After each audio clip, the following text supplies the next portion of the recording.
நீங்கள் பார்த்துக் கொண்டிருப்பது நாட்டுக்கோட்டை நகரத்தார் டிவி. வைர நகைகளின் வியாபார சாம்ராஜ்யம் KNC diamonds. Carat and carat. Arimalam Muthu Kannan, Ranganayaki Kannan. ஆன்மீக ஆனந்தம் தரும் சிவம் திருநீர் அணிந்து சிந்தை குளிர்வீர். உங்கள் வாழ்வு சிறக்க சிவம் திருநீர் அணிவீர். சென்னையில் வைர நகைகள் வாங்க Arunachalam, Ramnath, smart diamonds, traditionally modern jewellery, T Nagar, Chennai.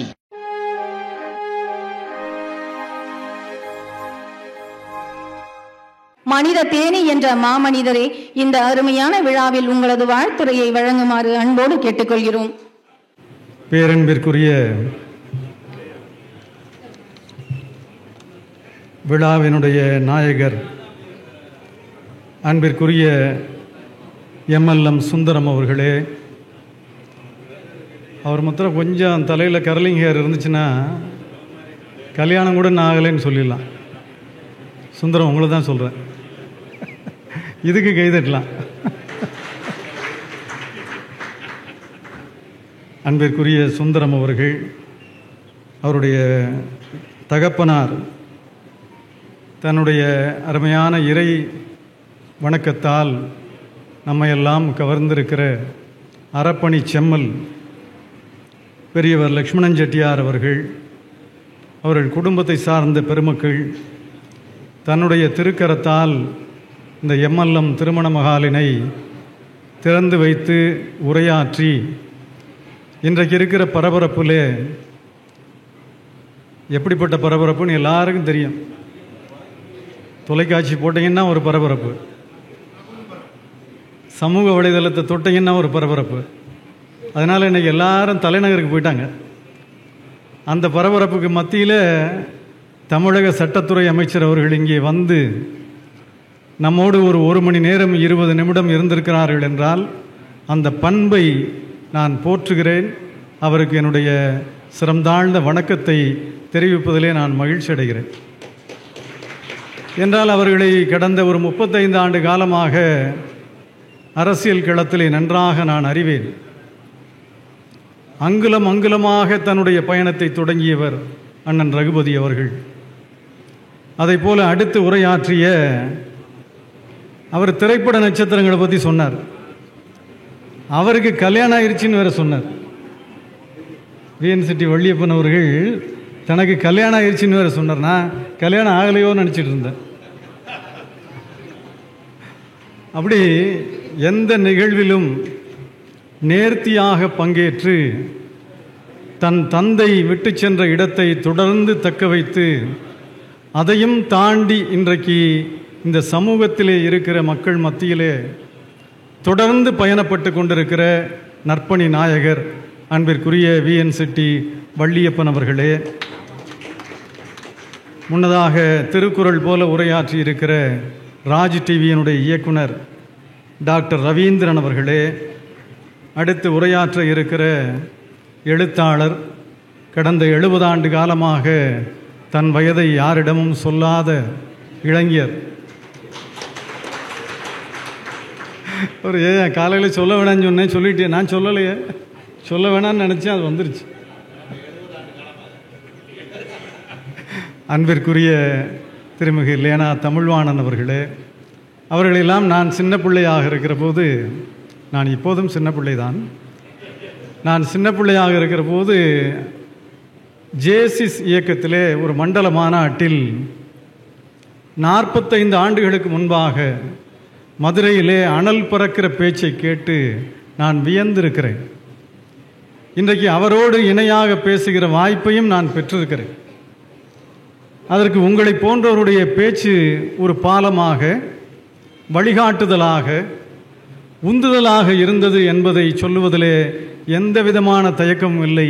அன்பிற்குரிய எழுத்தாளர் லேனா தமிழ்வாணன் அவர்கள், அடுத்து உரையாற்ற இருக்கிற உலகம்பட்டி லேனா காசிநாதன் அவர்கள், அவரும் ஒரு 65 ஆண்டு காலமாக தன் வயதை யாருக்கும் சொல்லலை. இல்லை 65ஆ? சேம் ஏஜ், என்னோட வயது. நானும் 65 வருஷமாக என் வயதை யாருக்கும் சொல்லலை. இந்த நிகழ்வை தொகுத்து வழங்கி கொண்டிருக்கிற எங்கள் வீட்டு மருமகள், என் பெரிய தகப்பனாருடைய பேரனின் மனைவி வள்ளி பழனியப்பன் அவர்களே, அவருக்கு ஒரு கைதட்டலாம். கைதட்டுங்க கைதட்டுங்கன்னு சொல்லிகிட்டே இருக்காங்க.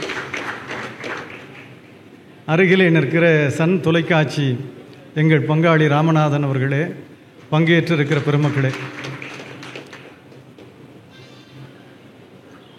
வாழ்த்துவதும் பாராட்டுவதும் தமிழ் மரபிலே உயர்ந்த நிலை. வாழ்த்துவதற்கெல்லாம் நாம் அச்சப்பட வேண்டிய அவசியமில்லை. கண்ணதாசன் தான் குழந்தை போல பிறந்து குழந்தையாகவே வாழ்ந்து குழந்தையாகவே காற்றிலே கலந்த ஒரு மனிதன் கண்ணதாசன். கண்ணதாசன் ஒவ்வொரு இடங்களிலும் சொல்லுகிறார், வாழ்க்கை என்றால் என்ன என்று கேட்கிறார் கண்ணதாசன். அதற்கு பதிலை கண்ணதாசனே சொல்லுகிறார், படுத்தால் உறக்கம் வர வேண்டும், அதுதான் வாழ்க்கை என்று சொல்கிறார். எப்படி? படுத்தால் உறக்கம் வர வேண்டும். காலையில் நான் வந்தேன் 3:45, என்னோட 3 பேர் படுத்திருந்தாங்க, ஒரு கட்டில். இடம் நெருக்கடி, நான் ஒன்றும் தவற சொல்லலை. ஆனால் படுத்தோன்னு தூக்கம் வருது. இன்னொருத்தர் என் பக்கத்தில் ஐசிஐசி வங்கி எங்கே ஒரு ஆளை காணோம், அந்த இருக்கார், நல்லா உருண்டையாக இருக்கார். அவர் குரட்டை விடுறாரு, ஏன் கட்டில் ஆடுது. அப்போ படுத்தால் உறக்கம் வர வேண்டும் என்று சொல்லுகிற வாழ்க்கை எப்போது வசப்படும் என்று கேட்டால், நாம் எதிலும் சரியாக நேர்த்தியாக வாழ்வியல் படி நம்முடைய வாழ்க்கை முறையை அமைத்து கொண்டால் அது எல்லோருக்கும் வசப்படும் என்பதை நான் இந்த நேரத்திலே பார்க்கிறேன். இல்லறம் என்கிற நல்லறம் குறித்து பல்லாயிரம் ஆண்டுகளுக்கு முன்பாக திருவள்ளுவ பெருந்தகை சொல்லிவிட்டார். அந்த இல்லறம் நல்லறமாக மலர வேண்டும் என்று செங்கல்பட்டிலே மாமண்டூர், நேற்று கூட சொன்னார் சிவல்புரி சிங்காரம் அவர்கள், ஊருக்கு பெயர் தான் மாமண்டூர், ஆனால் அங்கே பார்த்தீர்கள் என்றால் எல்லாம் செழிப்பாக இருக்கும் என்று சொன்னார். செழிப்பான பகுதியிலே இன்றைக்கு MLM மகால் வந்திருக்கிறது என்றால் இந்த பகுதி மக்களுக்கு நம்முடைய அமைச்சர் அண்ணன் ரகுபதி அவர்கள் சொன்னது போல நிரம்ப பயன் தர வேண்டும். இங்கே மணவிழா கண்டவர்கள், இங்கே விழா நடத்தியவர்கள் எல்லாம் குடும்பத்தின் சார்பாக உயர்ந்த நிலை பெற்றிருக்கிறார்கள் என்று மனதார உயர்கிற ஒரு நிலை உருவாகும் என்று அவர்கள் வாழ்த்தினார்கள். எனவே இன்றைக்கு அந்த இல்லறம் என்கிற நல்லறம் இங்கே தொடங்குவதற்காக இந்த வளாகத்தில் நான் எண்ணி பார்த்தேன், 300 இருக்கை போடலாம் போல் இருக்கு. 300 இருக்கை குறைந்தது, மேடையில் ஒரு 25 பேர், ஒரு 350 பேர் குளிரூட்டப்பட்ட ஒரு அரங்கத்தில் நல்ல ஒரு தேசிய நெடுஞ்சாலையிலே அமைந்திருக்கிறது. ஈஸி அப்ரோச், ஒரு அடையாளம் சொல்லுவது என்றாலும் சரி, எதுவாக இருந்தாலும் அதெல்லாம் முன்னோர்கள் செய்திருக்கிற தவ பயன். சுந்தரம் அவர்கள் செய்திருக்கிற ஒவ்வொரு செயலும் செம்மையாக இருக்கிறது என்றால் அவருடைய தகப்பனார் தொடர்ந்து அறப்பணிகளிலே தன்னை ஈடுபடுத்தி கொண்டிருக்கிறார். வாரந்தோறும் அன்னதானம் வழங்கி கொண்டிருக்கிறார் என்று சொன்னார்கள். எத்தனை ஆயிரம் பேர் வந்தாலும் அச்சப்பட மாட்டார், இலை போட்டு சாப்பாடு போடுவார் அப்படின்னாங்க. இல்லை அண்ணன் அவர்கள் இலை போட்டு நம்ம கோவை நண்பர் தான் சொன்னார், நான் அவர் பேரை கூட கேட்டுக்கல. அதனால் அந்த மரபிலே வந்திருக்கிற சுந்தரம் அவர்கள் இதுபோல இன்னும் நிறைய வளம் பெற வேண்டும் என்று நான் மனதார வாழ்த்து சொல்ல ஆசைப்படுகிறேன். வளர்ந்த உறுதியான தென்னை மரங்கள் கூட பல நேரங்களில் வளைந்து வளைந்து ஆடுகிறதாம். எப்படி? முத்துராமன் அவர்களும் சிவசுப்ரமணியன் நல்லா கவனிக்கணும். வளர்ந்த உறுதியான தென்னை மரங்கள் கூட பல நேரங்களில் வளைந்து வளைந்து ஆடுகிறதாம். ஏன்? நீண்ட நாட்களாக எனக்கு தெரியவில்லை, பிறகுதான் தெரிந்தது தென்னை மரத்திலிருந்தும் கல்லிறக்குகிறார்கள் என்று. நல்லா கைதட்டலாமே, இது நான் சொல்லலை, கண்ணதாசன் அவர்கள் சொன்னது. வளர்ந்த உறுதியான தென்னை மரங்கள் வளைந்து வளைந்து ஆடுகிறதே என்று எனக்கு நீண்ட நாட்களாக என்னவென்று தெரியவில்லை, பிறகுதான் தெரிந்தது, பல பேர் சொன்னார்கள் தென்னை மரத்திலிருந்தும் கல்லிறக்குகிறார்கள் என்று கண்ணதாசன் சொல்லியிருக்கிறார். ஆக ஐடியாலஜி, ஒரு விஷயத்தை ஆழ்ந்து நோக்குகிற போது அறிவுபூர்வமான சிந்தனை அதிலே மலர வேண்டும். அப்படிப்பட்ட சுவையான தகவல்களை நிரம்ப வழங்கிய கண்ணதாசன் அவர்கள் வாழும் ஊர்களிலே இருக்கிற மக்களோடு இணக்கமான வாழ்க்கை முறையை ஏற்படுத்திக் கொள்வது நகரத்தார்களுக்கு இயல்பான ஒன்று. இங்கே அமைச்சர் தாமோ அன்பரசன் அவர்கள் வந்திருக்க வேண்டும், இன்றைக்கு வர இயலவில்லை என்று நேற்றே அவர்கள் முறையாக தெரிவித்திருக்கிறார்கள். அண்ணன் ரகுபதி அவர்களை அழைக்கிற போது அவர்கள் உடனடியாக என்ன சொல்லுகிறார்கள்? என்னை அழைப்பதை விட அந்த பகுதியில் இருக்கிற அமைச்சர் மாண்புமிகு தாமோ அன்பரசன் அவர்களைத்தான் நீங்கள் முதலில் அழைக்க வேண்டும் என்று சொல்லிய அந்த பண்பாட்டு விளைச்சலை ஒவ்வொரு நகரத்தாரும் தொடர்ந்து கவனத்திலே கொள்ள வேண்டும் என நான் அன்போடு கேட்டுக்கொள்கிறேன். இதெல்லாம் நம்முடைய முன்னோர்கள் நமக்கு வகுத்து கொடுத்த பாடம். எந்த பகுதியிலே பெரும்பான்மை மக்கள், உழைக்கிற இனம், நம்மை போற்றுகிறவர்கள், தமிழ் உணர்வு உள்ளவர்கள் நிரம்ப இருக்கிறார்களோ அவர்களோடு இணைந்து வாழ்வதென்பது நகரத்தார்களின் அடிப்படையான குணம். அந்த குணத்திலே இன்றைக்கு உயர்ந்த நிலை பெற்றிருக்கிறார் அருமை நண்பர் சுந்தரம் என்று அவரை நான் வாழ்த்த ஆசைப்படுகிறேன். அன்பிற்குரிய பெருமக்களே, ஒரு சாதுனாலே பயமா இருக்கு. இப்பெல்லாம் ஆனந்தா அப்படின்னா அது அதை விட பயங்கரமா இருக்கு. ஒரு சாது ஆற்றிலே இறங்குகிறார். ஆற்றிலே இறங்கி இந்த கரையில இருந்து அந்த கரைக்கு செல்ல வேண்டும். ஆற்றுக்குள்ளே நிரம்ப தண்ணீர் இருக்கிறது. இறங்கி பாதி தூரம் போய்விட்டார். இடுப்பளவு தண்ணீர். அந்த சாதுவை நோக்கி ஒரு தேள் வேகமாக ஓடி வந்து கொண்டிருக்கிறது. அவரை கொட்டுவதற்காக முயற்சிக்கிறது. அந்த சாது அப்படி தண்ணீரோடு சேர்த்து அதை தள்ளுகிறார். தள்ளினால் அந்த தேள் கொஞ்சம் தள்ளி போய்விட்டது. திரும்பவும் இன்னும் கொஞ்சம் தூரத்தை கடக்கிறார் சாது. அந்த தேள் மீண்டும் அவரை நோக்கி கொட்டுவதற்காக வருகிறது. அப்போது அந்த சாது என்ன செய்கிறார்? அந்த வழியாக தண்ணீரில் தவழ்ந்து வந்த ஒரு ஓலையை எடுத்து அதற்குள்ளே அந்த தேளை பத்திரமாக எடுத்து அப்படியே தேளை மடக்கி அப்படியே கொண்டு வந்து கரையிலே வந்து சேர்த்து விடுகிறார். சேர்த்து விட்ட உடனே அந்த தேள் துள்ளி குதித்து ஓடி விடுகிறது. அருகிலே சாதுவோடு வந்த சீடர்கள், என்னை போன்ற சீடர்கள், லேனா தமிழ்வாணன் போன்ற சீடர்கள் இல்லை,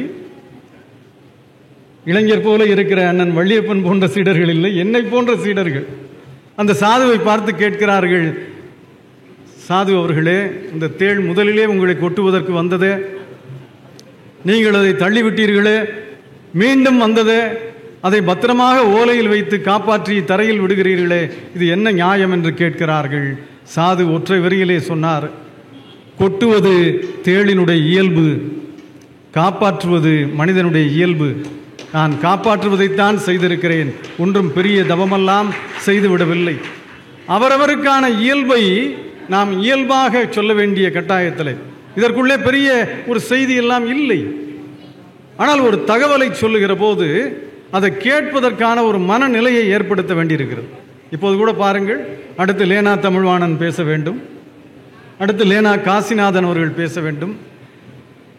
ஆக உங்களை கேட்பதற்கான மனநிலையை உருவாக்க வேண்டிய கடமை எனக்கு இருக்கிறது. இந்த களத்தை இன்னும் கொஞ்சம் சரி செய்து கொடுத்தால் அவர்கள் இன்னும் எளிதாக இங்கே வந்து பல தகவல்களை பதிவு செய்ய முடியும். ஆக இப்படியாக இந்த தகவல்களை எல்லாம் இங்கே பார்க்கிறோம். நான் ரொம்ப நகைச்சுவையான ஆள்.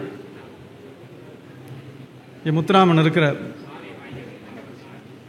வீட்டுக்குள்ளே ஒரு நாள் நன்றாக குரட்டை விட்டு தூங்கி கொண்டிருக்கிறார். திடீரென்று மின்சாரம் நின்று விடுகிறது. தமிழில் சொன்னால் கரண்ட் கட்டாகி விடுகிறது. மின்சாரம் நின்று விடுகிறதுன்னா தமிழ்நாட்டில் புரியல. புரிகிற மாதிரி சொல்கிறா, கரண்ட் கட் ஆயிருச்சு அப்படி சொல்லு, அப்போ தான் புரியும். மின்சாரம் நின்று விட்டதுன்னு சொல்லிக்கிட்டு இருக்க. மின்சாரம் நின்னா என்னாகும்? ஃபேன் ஓடாது. தமிழில் சொன்னால் மின் விசிறி இயங்காது. ஃபேன் ஓடவில்லை என்றால் புழுக்கமாக இருக்கிறது. மின்சாரம் நின்ற உடனே முத்துராமன் புரண்டு புரண்டு படுக்கிறார். தூக்கம் வரவில்லை.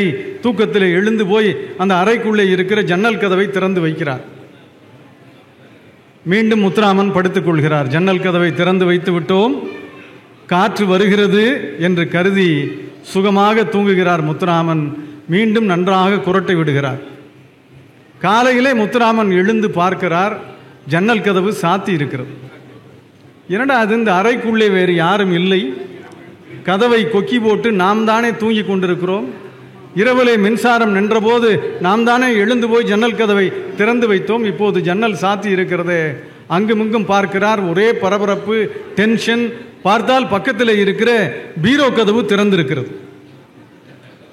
இரவிலே முத்துராமன் திறந்து வைத்தது பீரோ கதவை, ஆனால் ஜன்னல் கதவை திறந்து வைத்ததாக கருதி காற்று வருவதாக கருதியதால் இரவெல்லாம் சுகமாக உறங்க முடிந்தது. எண்ணங்கள் தான் வாழ்க்கை என்பதற்கு இதைவிட ஒரு எளிய உதாரணத்தை உலகத்தில் யாராலும் சொல்ல முடியாது. இதை சொன்னது சொக்கலிங்கம் இல்லை, சிந்தனையாளர் MS உதயமூர்த்தி. உதயமூர்த்தி அவர்கள் பல்லாயிரம் பதிப்புகள் கொண்ட நூல்களை எழுதியவர். அவருடைய எழுத்துக்கள் எல்லாம் ஒற்றை வரியிலே ஒரு சமூகத்தையே புரட்டி போடும். தி மாற்றம், தி சேஞ்ச் என்று சொன்னார் கண்ணதாசன். மாற்றம் என்றால் என்ன? நடைமுறையிலே மாற்றம். ஒரு காலத்தில் சாஞ்சு உட்காரக்கூடாது அப்படின்னு சொல்லுவாங்க, மரபுப்படி. கால் மேலே கால் போட்டு உட்காரக்கூடாதுன்னு சொல்லுவாங்க. ஆண்கள் அமர்ந்திருக்கிற போது பெண்கள் அமரக்கூடாது அப்படின்னு சொல்லுவாங்க. அதெல்லாம் கால மாற்றத்திற்கு முன்னால். இன்னைக்கு மாற்றம் நிரம்ப வந்து விட்டது. ஐடியாலஜி 21ஆம் நூற்றாண்டு என்பது குளோபல் வேர்ல்டு. அறிவும் திறனும் பொதுவிலே வைக்கப்பட்டிருக்கிறது, மறந்து விடாதீர்கள். பொதுவிலே வைக்கப்பட்டிருக்கிறது. திறமை உள்ளவர்கள், ஆற்றல் உள்ளவர்கள், உழைப்பதற்கு நம்பிக்கையானவர்கள் யாராக இருந்தாலும் இன்றைக்கு முன்னேற முடியும் என்பதற்கு நேரடி உதாரணம்தான் அருமை நண்பர் MLM சுந்தரம் என்பதை நான் இந்த நேரத்தில் அன்போடு தெரிவித்துக் கொள்கிறேன். ஒரு மண்டபம் திறப்பு விழாவுக்கு ஒரு மண்டப உரிமையாளர் உட்கார்ந்துருக்கார், நெல்லையப்பன் இல்லையா? நீங்கள் மண்டபம் வச்சிருக்கீங்க. 4 அதானே? 1 தானே பார்த்தேன். என்ன எடுத்தோன்னே 4ன்றார். சரி 4 வச்சுக்கலாம். நீங்கள் மண்டபத்தை சொன்னேன். அன்பிற்குரிய பெருமக்களே, இப்படி நிறைய விஷயங்களை பார்க்கிற போது செக்கிழுத்த செம்மல் என்று சொல்லக்கூடிய வ.உ. சிதம்பரம் அவர்கள் விடுதலை போராட்ட களத்தில் அவரை போல ஒரு தியாகியை நம்மாலே பார்க்க முடியாது. செல்வச் செழிப்பான ஒரு குடும்பத்திலே பிறந்த வ.உ. சிதம்பரம் மந்திர சொல் போல ஒரு சொல்லை சொல்லுகிறார் குடும்பஸ்தர்களை பார்த்து. மனைவியின் மனதை வென்றவன், மனைவியின் மனதை வென்றவன். ஆனால் இளங்கோவன் அவர்களே, உங்களுக்காக தான் சொல்கிறேன். ஒரு இளங்கோவன் பழனியப்பன், ஒரு இளங்கோவன் அவர்களுக்காக தான் இந்த செய்தி. மனைவியின் மனதை வென்றவன் உலகை வென்றவன் அப்படின்றார். மனைவியின் மனதை வெல்ல முடியுமாங்க? வெல்லக்கூடாதுங்க. வெல்லக்கூடாது என்பது என்னுடைய பார்வை. வ.உ.சி என்ன சொல்றாரு? மனைவியின் மனதை வென்றவன் உலகையே வென்றவன் சொல்றார். ஒருவன் உலகை வெல்லக்கூடாது, மனைவியின் மனதை வெல்லக்கூடாது என்பதை மிக அழகாக சொல்லுகிறார் வ.உ.சி அவர்கள். இது திருமண மண்டபமாக இருப்பதால் இந்த மந்திர சொல்லை நீங்கள் மனதிலே வைத்துக் கொள்ளுங்கள். மனைவி என்பவர் நம்மை நம்பி வருகிறார். நாம் அவரை நம்பி நம்முடைய வாழ்க்கையை அவரோடு ஒப்படைக்கிறோம். 2 பேருமே கிவ் அண்ட் டேக் என்று சொல்லுகிற அன்பை கொடுத்து அன்பை பெறுதல் என்பது. இன்றைக்கு அன்பு தான் உலகத்தை வழிநடத்தி கொண்டிருக்கிறது, மறந்து விடாதீர்கள். அன்பு என்பது எப்படி இருக்க வேண்டும் என்று கேட்டால் 10 பச்சை இலைக்குள்ளே இருக்கிற சிவப்பு வண்ணம் போல இருக்கணும் அன்பு. அதென்ன 10 பச்சை இலைக்குள்ளே இருக்கிற சிவப்பு வண்ணம்? 10 மருதாணி எடுத்து அம்மியிலே அரைக்கிறீர்கள். அரைத்த மருதாணியை எடுத்து விரல்களிலே தடவுகிறீர்கள். தடவிய மருதாணியை 6 மணி நேரம் கழித்து உதிர்த்து விடுகிறீர்கள். பச்சையாக நீங்கள் பூசிய மருதாணி சிவப்பாக மாறியிருக்கிறதா இல்லையா? ஆக அன்பு என்பது உள்மனம் சார்ந்ததாக இருக்க வேண்டும். 10 பச்சை இலைக்குள்ளே இருக்கிற சிவப்பு வண்ணம் போல இருக்க வேண்டும் என்று முன்னோர்கள் சொன்னார்கள். இங்கே மணமுடிக்கிற ஒவ்வொரு மணமக்களும், இங்கே விழா காணுகிற ஒவ்வொருவரும் அன்பாலே உலகத்தை ஆள வேண்டும். அந்த அளவிற்கு அவருடைய வாழ்க்கை வசப்பட வேண்டும் என்று நான் இந்த இடத்திலே கேட்டுக்கொள்ள ஆசைப்படுகிறேன். அவ்வை பாட்டி சொல்லுகிறாள், சேரிடம் அறிந்து சேர், சேரிடம் அறிந்து சேர். நல்ல இடமாக தேர்ந்தெடுத்து தேர்வு செய். அவருடைய தந்தை பெரிய அறப்பணியில் இருக்கிறார். ஆனால் அவருடைய பிள்ளை நல்ல இடங்களாக நிறைய இடங்களிலே தேர்வு செய்திருக்கிறார். தேர்வு செய்த இடங்களிலே எந்த இடத்தில் எது போன்ற வணிகத்தை செய்ய வேண்டும், எது போன்ற தொழில் சார்ந்த விஷயங்களை செய்ய வேண்டும் என்பதை தேர்ந்தெடுத்து அதிலே மிகச்சரியாக இன்றைக்கு வெற்றி கண்டிருக்கிறார் அன்பிற்குரிய எம்எல்எம் சுந்தரம் அவர்கள். அவ்வை பாட்டி சொன்னதை இன்றைக்கு நிறைவேற்றி வருவதாக நான் இந்த நேரத்திலே பார்க்கிறேன். அன்பிற்குரிய பெருமக்களே, ஒரு புதுக்கவிஞன் சொல்லுகிறான், விரியாத விதைகள் விருட்சமாவது இல்லை, அசையாத சிறகுகள் வானம் அளப்பது இல்லை, முயலாத மனிதர்கள் முன்னேற்றம் காண்பது இல்லை. எம்எல்எம் சுந்தரம் அவர்கள் தொடர்ந்து முயன்று கொண்டிருக்கிறார். இன்றைக்கு முன்னேற்றத்தையே கண்டு கொண்டிருக்கிறார். புதுக்கவிஞன் ஒரு சின்ன கவிதை ஞாபகம் வந்தது. மதுரையில் நம்முடைய பரதநாட்டிய பேரொளி பத்மா சுப்பிரமணியம் அவர்கள் தலைமையிலே ஒரு பரதநாட்டிய அரங்கேற்றம் 20 ஆண்டுகளுக்கு முன்பாக. அப்போது பத்மா சுப்பிரமணியம் அவர்களை அறிமுகம் செய்து அந்த விழாவிலே நான் பேச வேண்டும் என்று பணித்தார்கள். பத்மா சுப்பிரமணியம் அடுத்து பேச போகிறாங்க. அவங்களை அறிமுகப்படுத்துறதுக்காக நான் மேடைக்கு வரேன். என்னை பார்த்தோன்னே அந்த அம்மா சிரிச்சிட்டாங்க. என்ன இந்த ஆள் வேட்டி கட்டிட்டு வரான், அறிமுகப்படுத்துறேன்னு சொல்லி ரொம்ப நேரம் பேசிடுவானோ அப்படின்னாங்க. அம்மா, ஒரே வரி தான், உங்களை அறிமுகம் செய்து ஒரு வரி தான் பேசுவோம். அப்படியா, ஒரு வரியா, பேசுங்க அப்படின்னா. நான் வந்தேன், மைக்கில் நின்னேன். பாரதத்தில் கால் எடுத்தால், யார்? பத்மா சுப்பிரமணியத்தை அறிமுகப்படுத்துகிறேன். தம்பி, கொஞ்சம் நீங்கள் அப்புறம் நேரம் பேசலாம், கொஞ்சம் நேரம் கழிச்சு. ஒரே நேரத்தில் 2 பேர் பேசுகிற மாதிரி ஆகிப்போச்சு. நான் இந்த பக்கம், அவர் அந்த பக்கம். பாரதத்தில் கால் எடுத்தால் பரதம் என்று அடங்கும். பாரதம் என்கிற சொல்லில் துணைக்காலை எடுத்தால் பரதம் என்று அடங்கும். பரதத்திற்கு இவர் கால் எடுத்தால் பாரதமே இவருக்கு அடங்கும். அவர்தான் பத்மா சுப்பிரமணியம் அவர். அந்த அம்மா என்ன பண்ணாங்க, அண்ணன் வள்ளிய பண்ண இடத்துல உட்கார்ந்தவங்க அப்படி எந்திரிச்சு ஆடுறா அப்படின்னாங்க. இப்படிதான் கைது, ஆடுறா அப்படின்னாங்க. நான் உடனே மெதுவாக சொன்னேன், அம்மா இது ஏன் கவிதை இல்லைம்மா அப்படின்னு. அது எனக்கும் தெரியும் அப்படின்னா. இது நெல்லை ஜெயந்தா கவிதைம்மா அப்படின்னு. அது எனக்கும் தெரியும். சென்னையில் அவர் என்னைய வச்சுட்டு பல தரம் சொல்லியிருக்கிறார், நீங்கள் ப்ரெசன்டேஷன் கொஞ்சம் நல்லா பண்ணீங்க. எப்படி? ஆக அன்பிற்குரியவர்களை, நான் என்ன சொல்ல வருகிறேன், எதை நாம் செய்தாலும், இந்த மண்டபம் ரொம்ப அழகாக இருக்குது, ஹை டெக்னாலஜியில் இருக்குது அப்படின்னு அண்ணன் சொன்னாங்க இல்லையா, நாம் எதை செய்தாலும் அதில் ஒரு நேர்த்தி இருக்கணும். நாம் பேசுவதிலே ஒரு நேர்த்தி, இதை வடிவமைத்ததிலே இவருக்கு ஒரு நேர்த்தி, இதை மிகச் சிறப்பாக கொண்டு செலுத்துவதிலே அந்த குடும்பத்திற்கு ஒரு நேர்த்தி என்பதை போல எதை செய்தாலும் நேர்த்தியாக செய்யுங்கள், வெற்றி உங்களோடு வசப்படும் என்பதை இந்த நேரத்தில் நான் சொல்லிக் கொள்கிறேன். தொழில் மேன்மை முடியணுமா ராமநாதன்? இப்படி சிம்பாலிக்க போவோம். ஏன்னா இந்த மாதிரி நாங்கள் நிறைய பண்ணியிருக்கோம். சில பேர் பேசிகிட்டு இருக்கும்போது வந்து வேட்டியெல்லாம் பிடிச்சி இழுத்துட்டு இருப்பான். சும்மா விளையாட்டு சொன்னேன். தொழில் மேன்மையில் வாடிக்கையாளருடைய மனநிலை அதுதாங்க ரொம்ப முக்கியம். அவர்கள் இங்கே வந்து செல்லுகிறவர்கள் எது போன்ற மனநிலையோடு இருக்கிறார்கள், அதற்கு தகுந்தாற் போல நம்முடைய வடிவமைப்பிலே சின்ன சின்ன மாற்றங்கள், இவையெல்லாம் செய்கிற போது நாம் தொடர்ந்து பயணப்பட முடியும். சென்னை பெருநகரத்தில் ஒரு மாதிரி இருக்கலாம், மதுரையில் ஒரு மாதிரி இருக்கலாம், சிங்கப்பூர் சிட்டியில் ஒரு மாதிரி இருக்கலாம், சாதாரண உசிலம்பட்டியில் ஒரு மாதிரி இருக்கலாம். ஆனால் அந்தந்த ஊரில் இருக்க மனிதர்களுடைய மனநிலை, அவர்கள் எதை விரும்புகிறார்கள், வாசலிலே தோரணம் கட்டுவதா, பெரிய பெரிய பதாகை உழைப்பதா, அல்லது உணவு கூடங்களை இன்னும் விரிவாக்கம் செய்வதா, இதுபோல மனநிலைகளை நாம் அதற்கு தகுந்தாற் போல மாற்றிக்கொள்ள வேண்டிய அவசியம் இருக்கிறது. இரண்டாவதாக தூய்மை, அந்த பராமரிப்பு இருக்கு பாருங்க. அதெல்லாம் இந்த அரவிந்த் ஹாஸ்பிட்டல்லாம் பார்த்தீங்கன்னா மதுரையில் 39 ஆண்டுகளுக்கு முன்பாக அதனுடைய திறப்பு விழாவில் நான் போய் பங்கேற்றிருக்கிறேன். இன்னைக்கு போனாலும் அந்த தரையெல்லாம் பழபழன்னு இருக்கும். ஒரு 10 நிமிஷத்துக்கு ஒரு தடவை மாஃப் போட்டு அப்படியே இழுத்துட்டே இருப்பான்.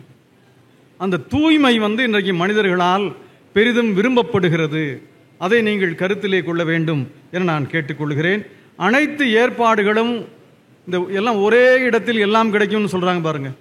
அந்த மாதிரி அதையெல்லாம் செய்து தருவதற்கான முயற்சியிலே அந்த மண்டபத்தை நடத்துகிறவர்களே எல்லா கைடன்ஸும், வழிகாட்டுதலை, இப்போ சிறந்த புகைப்பட கலைஞர் வேணுமா, ஒரு நல்ல டெக்கரேஷன் வேணுமா, வாழை மரம் கட்டணுமா, நல்ல உணவு ஏற்பாடு செய்யணுமா, இந்த மாதிரி எல்லாவற்றையும் அவர்களே செய்து தருகிற நிலையை இன்றைக்கு வாடிக்கையாளர்கள் விரும்புகிறார்கள். கட்டணம் என்பது இன்றைக்கு யாருக்குமே ஒரு பொருட்டு இல்லை. எல்லாவற்றிலும் நீங்கள் நேர்த்தியாக, சிறப்பாக, தரமாக செய்து கொடுத்தால் கட்டணங்களை பற்றி இன்றைக்கு இருக்கிற தலைமுறை கவலைப்படவில்லை. ஆனால் அதையும் நாம் கவனமாக செய்கிற போது நம்முடைய பங்களிப்பு சிறப்பாக இருக்கும். நிறைவாக நல்ல உபசரிப்பு, அது ரொம்ப முக்கியம். எல்லா இடங்கள்லையுமே இப்போ பார்த்தீங்கன்னா நம்ம வீட்டு பிள்ளைங்க வந்து வாசலில் இந்த சந்தனம் கொடுக்கணும், பன்னீர் தொளிக்கணும் அப்படின்ற நிலை மாறி அதுக்கு நிறைய பேர் வந்தாச்சு. உள்ளே வரவங்க வந்து இப்போ என்னையோ முத்துராமனையோ சிவசுப்ரமணியத்தையோ யாரும் பார்க்கல, அந்த பன்னீர் தொளிக்கிற பொண்ணு எப்படி இருக்குது அப்படின்னு பார்த்துட்டு போகிறேன். நான் இதை வந்து கொச்சைப்படுத்தவில்லை நண்பர்களே, இதெல்லாம் ஒரு சிறந்த பார்வை, மனிதர்களால் பெரிதும் எதிர்பார்க்கப்படுகிறது. இதை சிறுமையாக நான் சொல்லிவிடவில்லை, சொல்ல வேண்டிய கட்டாயமும் இல்லை. இவையெல்லாம் இன்றைக்கு 21ஆம் நூற்றாண்டிலே அவசியம், அவசரம் என்பதை நீங்கள் உணர்ந்து கொள்ள வேண்டும் என நான் கேட்டுக்கொள்கிறேன். கண்ணதாசன் பாடலோடே நாம் முடிக்கலாம்.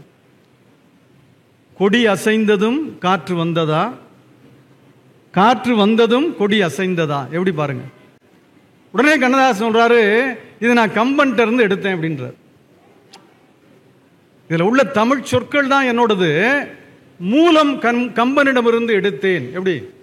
அதனால தான் 54 ஆண்டு காலம் வாழ்ந்த கண்ணதாசன், 5000 பாடல்களில் வாழ்ந்து கொண்டிருக்கிற கண்ணதாசன், 253 புத்தகங்களில் வாழ்ந்து கொண்டிருக்கிற கண்ணதாசன், முரண்பாடுகளை உச்சத்திற்கு சென்ற கண்ணதாசன், கடவுள் இல்லை அப்படின்னு கடுமையா விமர்சனம்.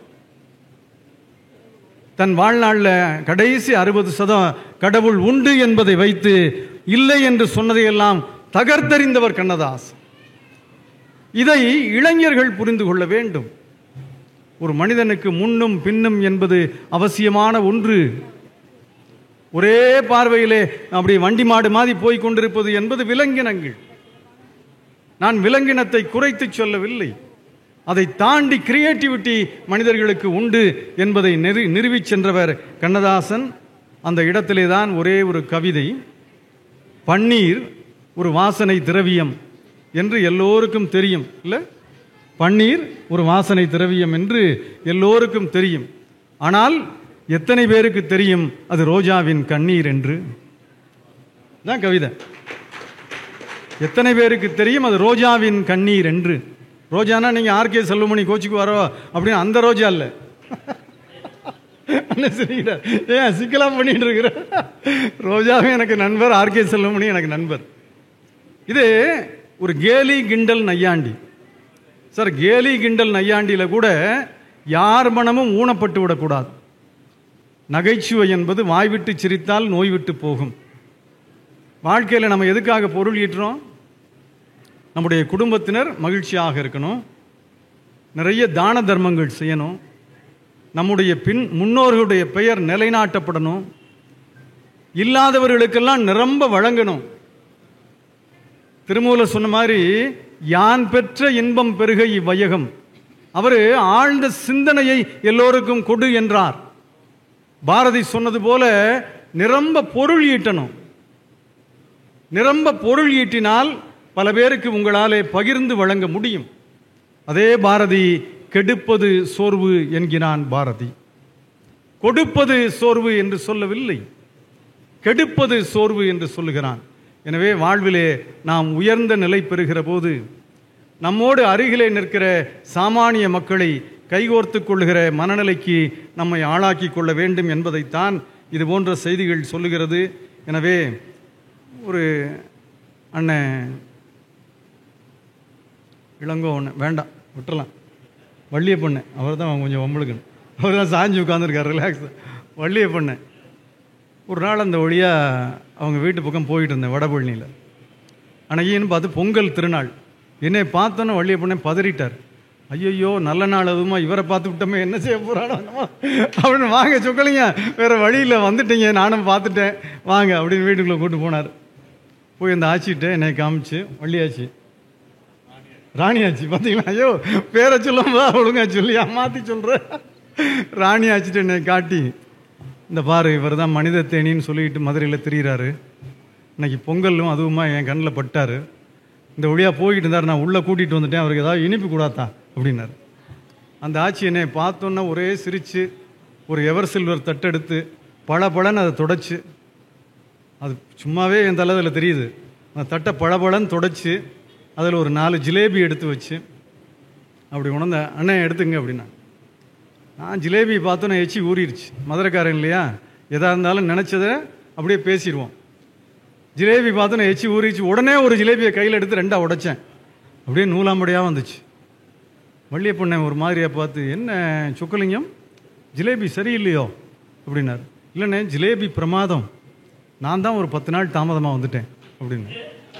வள்ளியப்பண்ணை நடிங்கிட்டார். ஐயோ இவன் பெரிய அல்வா, மதுரையில் இருக்க மைக்கில் பூரா போய் இதை சொல்லிக்கிட்டே இருப்பான். இந்தாத்தா இதை கொண்டே உள்ளே வச்சுவிட்டு இந்த எனக்குன்னு வச்சிருக்கல மலைப்பழம், அதை எடுத்து கொண்டு வந்து கொடு சாப்பிடுவார்.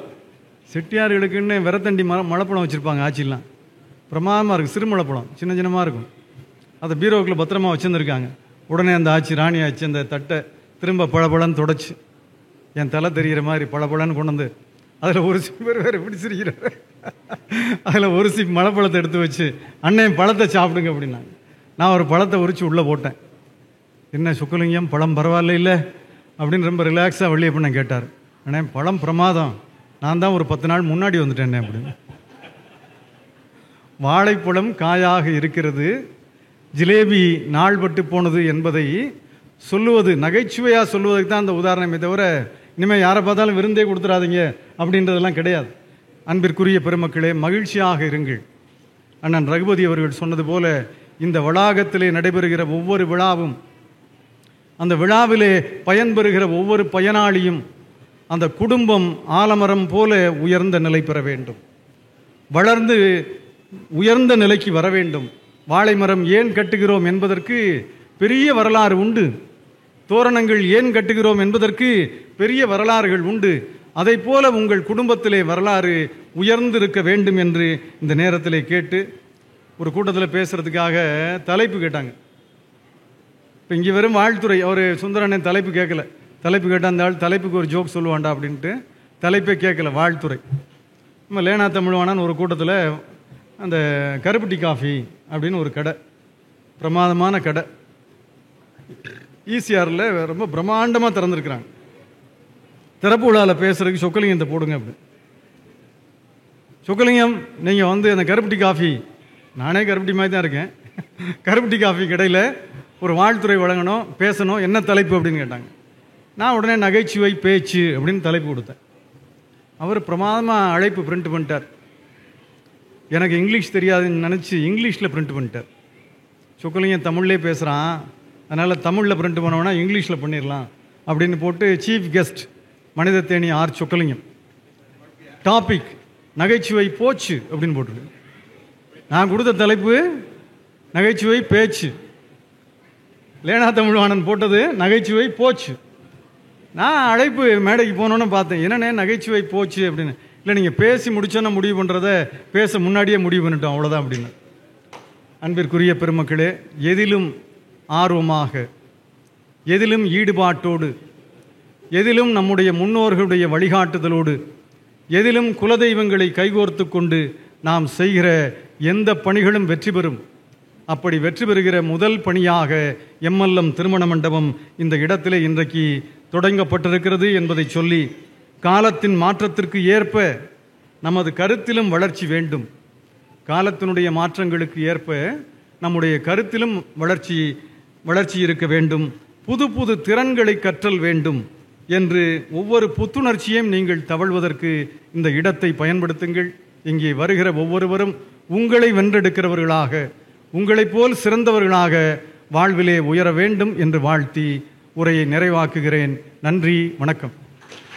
கும்பகோணத்தை சேர்ந்த கிரி ஹோம்ஸின் உரிமையாளர் திரு குமரன் அவர்கள் இந்த மண்டபத்தை மிக சிறப்பான முறையிலே கட்டித்தந்து மண்டபத்தின் திறவுகோலையும் மனமகிழ்ச்சியோடு ஒப்படைக்க இருக்கிறார்கள். அதனை பெற்றுக்கொள்ள மண்டபத்தின் உரிமையாளர் திரு லக்ஷ்மணன் செட்டியார் அவர்களும் அவர்களது மகன் சுந்தரம் செட்டியார் மற்றும் அவர்களின் குடும்பத்தார் அனைவரையும் மேடைக்கு வருமாறு அன்போடு வரவேற்கிறோம். உரிமையாளரிடமிருந்து திறவுகோலை கட்டிட மண்டபத்தின் உரிமையாளர்கள் பெற்றுக்கொள்கிறார்கள். கலைமாமணி முனைவர் திரு லேனா தமிழ்வாணன் அவர்களுக்கு காரைக்குடியை சேர்ந்த திரு சந்திரன் அவர்கள் மரியாதை செய்து நினைவு பரிசு வழங்குவார்கள்.